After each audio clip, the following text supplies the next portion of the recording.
बोलिए गुरुदेव की जय। गुरु प्यारी साध संगत, हमने कल के सत्संग में रूहानी शब्द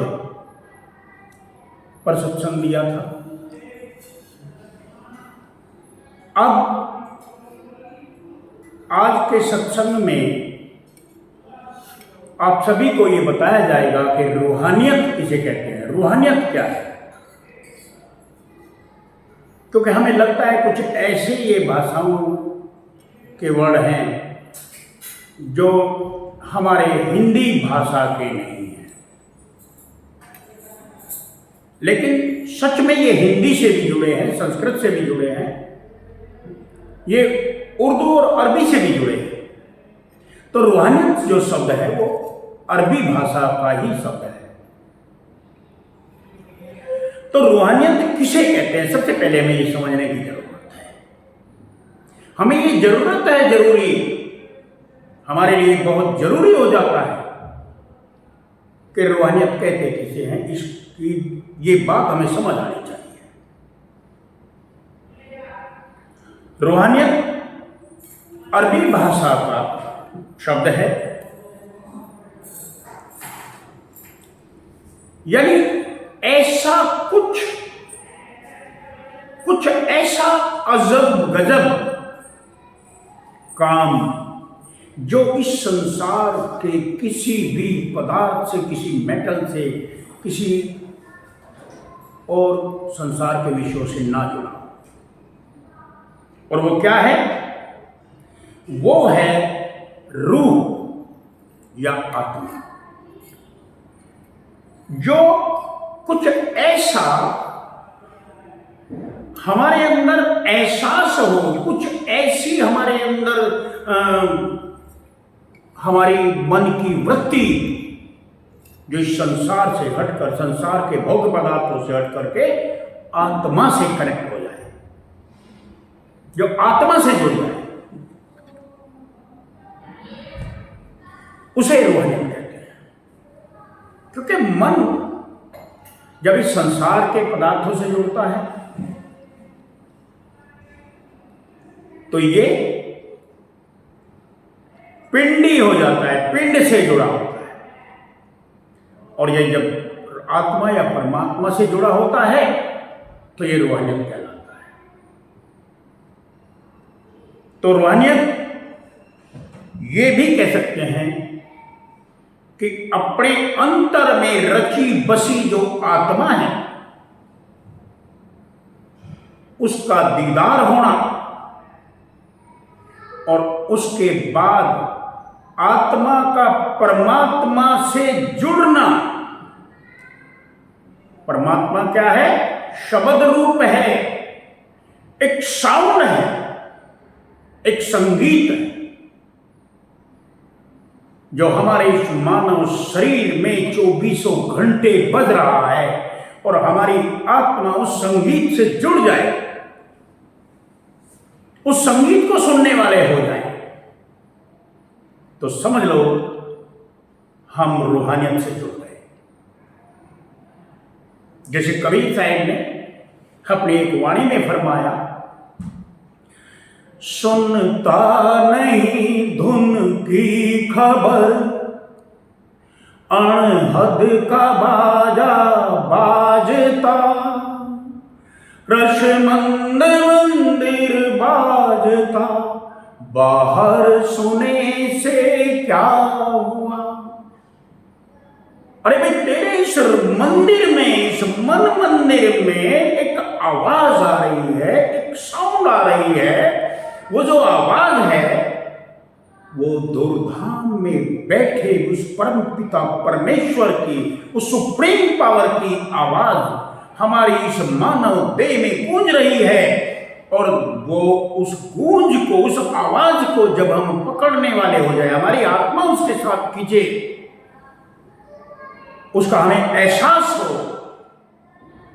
क्योंकि हमारे पास, हमारी शब्दावली में, हमारी डिक्शनरी में एहसास से ज्यादा अच्छा और कोई शब्द नहीं है, इसलिए एहसास कह रहे हैं।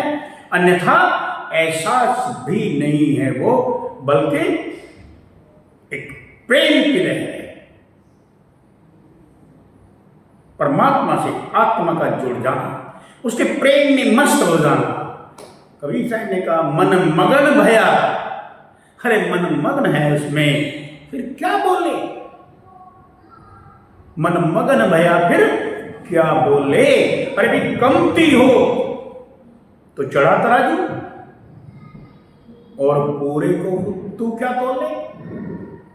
ये रूहानियत है, इसे रूहानियत कहते हैं। रूहानियत वो नहीं है कि कर में तो माला फिरे और जीभ फिरे मुख माही और मनवा तो चहुदिश फिरे। ये रूहानियत ना है। रूहानियत ये नहीं है।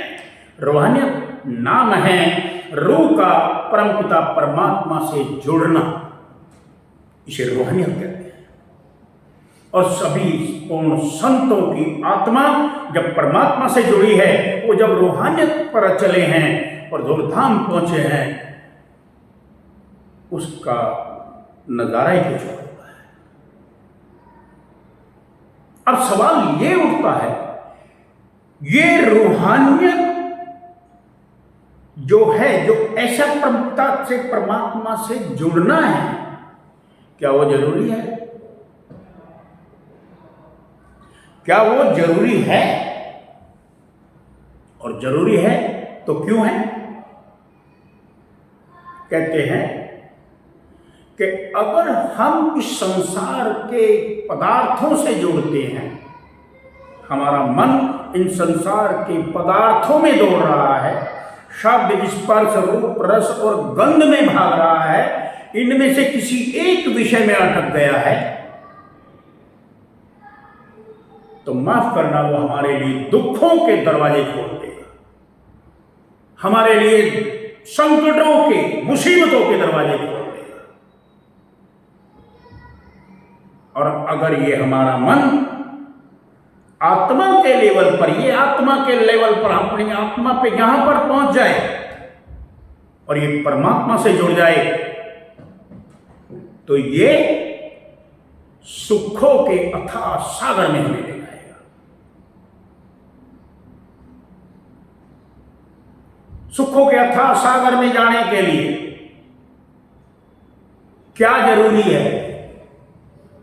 सुखों के अथाह सागर में जाने के लिए कोई हमें पूर्ण संत चाहिए, जो खुद वहां पहुंचा हो, हमें भी पहुंचा दे।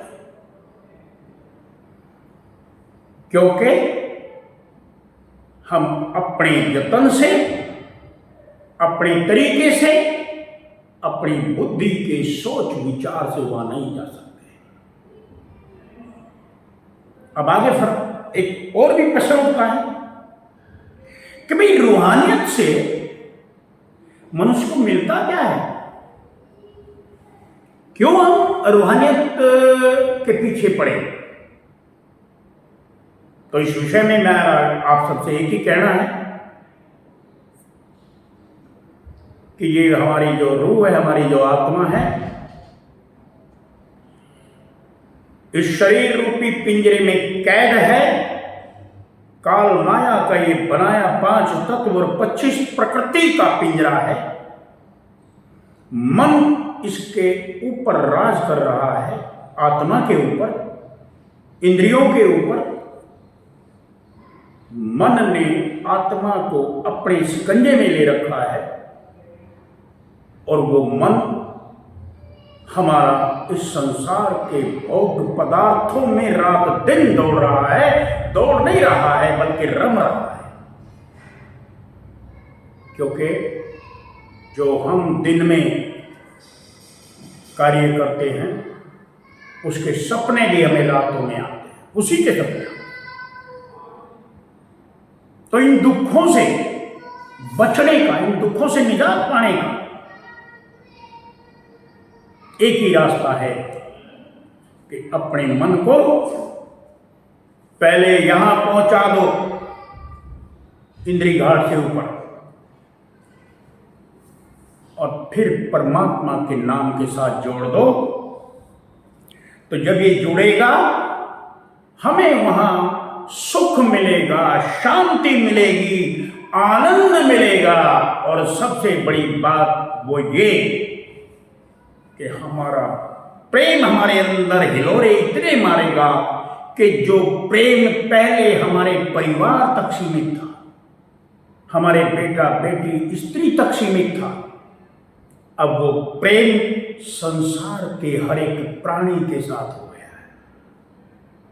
तभी तो बड़े बड़े महापुरुषों ने एक प्रेम में आकर के बोल बोले, क्या? मुझ में राम तुझ में राम, इसमें राम उसमें राम समाया। पहले नहीं था। सबसे कर ले प्रीत जगत में, कोई नहीं है पराया। तो रूहानियत से हमें प्रेम मिलता है, जिसकी हमें तलाश है, सुकून मिलता है, शांति मिलती है, आनंद मिलता है। और सबसे बड़ी बात यह कि हमें किसी भी मुसीबत का सामना करने का हमेशा हमेशा के लिए कलेश कट जाता है पूरी तरह। अब ये मानव को अगर रूहानियत ना मिले तो इससे हानि क्या है? सवाल ये भी है भाई, अगर रूहानियत ना मिले, क्योंकि कुछ लोग कहते हैं भाई ये सब तो उन लोगों का काम है जिनको कुछ काम नहीं, निठल्ले हैं, निकम्मे हैं, ऐसी ऐसी बातें बना करके लोगों को बेवकूफ बनाए।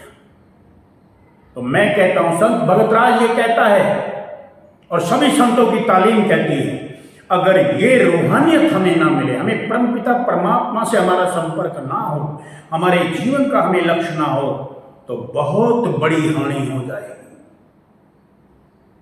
बहुत बड़ी हानि। क्योंकि हमारे अंतर में रची और बसी जो आत्मा है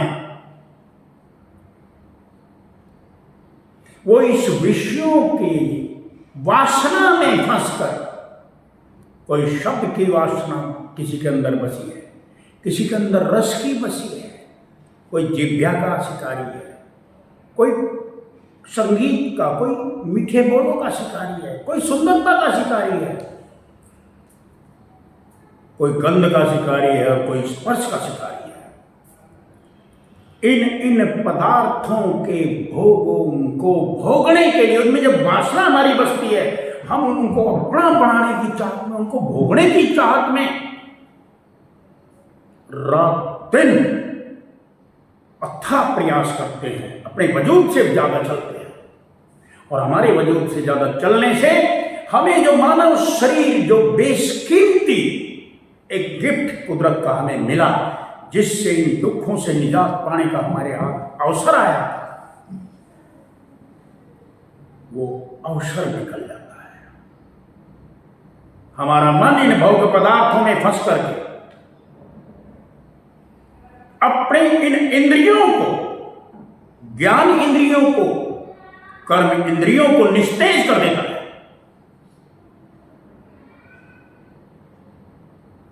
इन्हें बिल्कुल निकम्मी बना देता है। ये किसी करती नहीं रहती, सब इंद्रियां थक जाती हैं। इससे पहले कि हमारे शरीर को कोई रोग व्याप्त हो, इससे पहले कि हमारी कोई इंद्रियां थके, हमें रूहानियत के पथ पर चलकर अपने मनुष्य जीवन के लक्ष्य को प्राप्त कर लेना चाहिए। अन्यथा हम इस संसार में नैतिकता का पतन हो जाएगा, पूरी पूरी होने की संभावना होती है। परमात्मा के ज्ञान को हम समझ नहीं पाएंगे और अपनी बुद्धि के, अपनी अहंकार के वशीभूत होकर हम कहेंगे कि मैं परमात्मा को जानता हूं, मैं ऐसे करूंगा। क्योंकि दलील देते हैं, बहुत लोग दलील देते हैं कि कर्मयोग से भी हम पूरे उतर जाएंगे। उन्हें ये नहीं पता कि जब तक हमारे कर्मों का खाता नहीं खत्म होगा तब तक हम पूर्ण आनंद को नहीं पा सकते। इसलिए रूहानियत ना मिलने से हमारी हानि है, मिलने से हमें लाभ है। रूहानियत किसे कहते हैं और रूहानियत प्राप्त करने के लिए क्या जरूरी है? एक परफेक्ट मास्टर का मिलना जरूरी है, उसके अकॉर्डिंग चलना जरूरी है, तभी हमें रूहानियत मिलेगी। तो आज का ये सत्संग आपके समक्ष रूहानियत के विषय पर रखा। मैं समझता हूं कि आप सभी को ये बात अच्छे से समझ आ जाएगी और आनी चाहिए कि हमारा लक्ष्य, मानव जन्म का लक्ष्य, मानव शरीर का लक्ष्य ये संसार के पदार्थों की प्राप्ति करना नहीं, बल्कि इस संसार के अंदर रहते हुए इनसे भागना भी नहीं है। क्योंकि संतों की तालीम इनसे भागने की नहीं है, हमें इनसे भागना भी नहीं है। इनके बीच रहते रहते अपने आप को रूहानियत के मंजिल पर पहुंचा देना। तो इसी के साथ ही आज का मैं सत्संग यहीं समापन करता हूं। बोलिए गुरुदेव की जय।